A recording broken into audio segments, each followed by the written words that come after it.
تحقیقات کار Samuel grant نے اپنی زندگی میں سب کچھ دیکھا تھا، خون میں بھیگے ہوئے جرم کے مناظر، وہ مجرم جو گرفتاری کے وقت رو پڑے، اور ایسے کیسز جو ذہن کو الجھا کر رکھ دیتے تھے۔ لیکن اپنے 20 سالہ کیریئر میں، اس نے کبھی ایسا واقعہ نہیں دیکھا تھا جو اسے ایسٹ 49ویں سٹریٹ کے ویران گودام میں ملا۔ یہ سب رات کے 2 بجے شروع ہوا۔ ایک کال آئی، ویسی ہی جیسی اکثر آیا کرتی تھی، اور ہمیشہ بری خبر ہی لاتی تھی۔ ایک لاش ملی تھی، اتنی بری طرح مسخہ شدہ کہ شناخت تقریباً ناممکن تھی، سوائے ایک علامتی نشان کے، دائیں کلائی پر ایک کالا کووا کا ٹیٹو۔ گرانٹ اس ٹیٹو کو پہچانتا تھا۔ یہ رابرٹ لینگلے کا تھا، ایک بدنام صحافی جو 3 ہفتے پہلے لاپتہ ہو گیا تھا۔ لینگلے ایک اعلیٰ سطحی کرپشن کیس پر کام کر رہا تھا، ایک ایسا کیس جس میں شہر کی طاقتور شخصیات شامل تھیں۔ اس نے گرانٹ سے مدد مانگی تھی اور ایک ایسا انکشاف کرنے کا اشارہ دیا تھا جو پورے نظام کو ہلا کر رکھ دیتا۔ لیکن ان کی ملاقات سے پہلے ہی وہ غائب ہو گیا، اور اب وہ مر چکا تھا۔ گرانٹ لاش کے قریب گھٹنوں کے بل بیٹھ گیا۔ خون کی تیز بو ہوا میں بسی ہوئی تھی۔ لاش پر اذیت کے نشانات واضح تھے، ناخن اکھاڑے گئے، سینے پر گہرے زخم تھے، اور کندھے پر جلتے لوہے سے نشان بنایا گیا تھا۔ یہ ایک پیغام تھا، یہ کوئی عام قتل نہیں تھا، بلکہ ایک وارننگ تھی۔ صبح کی روشنی میں، گرانٹ اپنے دفتر میں موجود تھا، دیوار پر لگے شواہد کے بورڈ کو دیکھ رہا تھا۔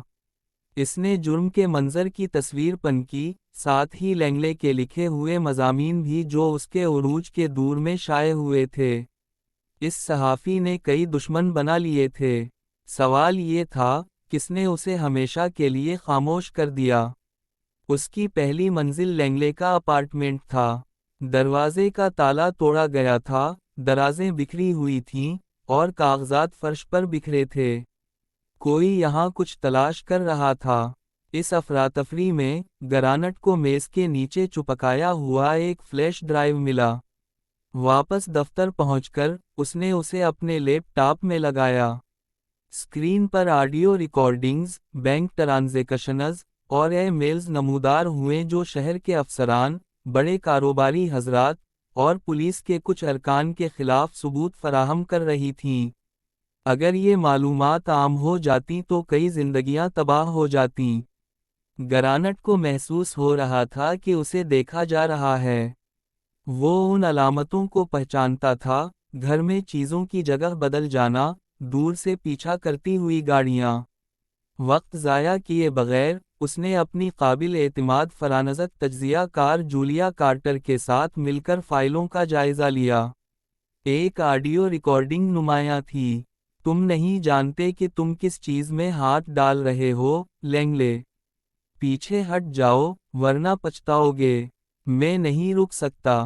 لوگوں کو سچ جاننے کا حق ہے۔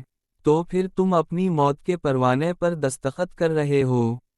جولیا نے آواز کو شناخت کرنے کی کوشش کی، لیکن جیسے ہی انہیں میچ ملا، ان کے کمپیوٹرز بند ہو گئے۔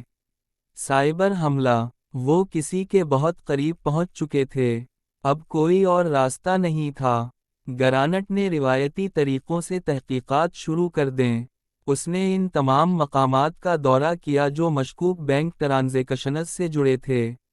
ایک فیکٹری میں اسے کچھ ایسا ملا جس نے اس کے رونگٹے کھڑے کر دیے، مہنگے سوٹ پہنے کچھ لوگ شہر کے کنٹریکٹس اور مسائل کو ختم کرنے کے بارے میں بات کر رہے تھے۔ گرانٹ نے یہ گفتگو ریکارڈ کی اور اپنے کیپٹن سے بات کی، مگر وہ حیران رہ گیا کہ کرپشن جڑوں تک سرایت کر چکی تھی۔ اسے حکم دیا گیا کہ یہ معاملہ چھوڑ دو، لیکن وہ پیچھے ہٹنے والا نہیں تھا۔ خطرات بڑھنے لگے۔ اس کا اپارٹمنٹ چھان مارا گیا، گاڑی کو سڑک سے ہٹانے کی کوشش کی گئی، اور جولیا بمشکل اغوا ہونے سے بچی۔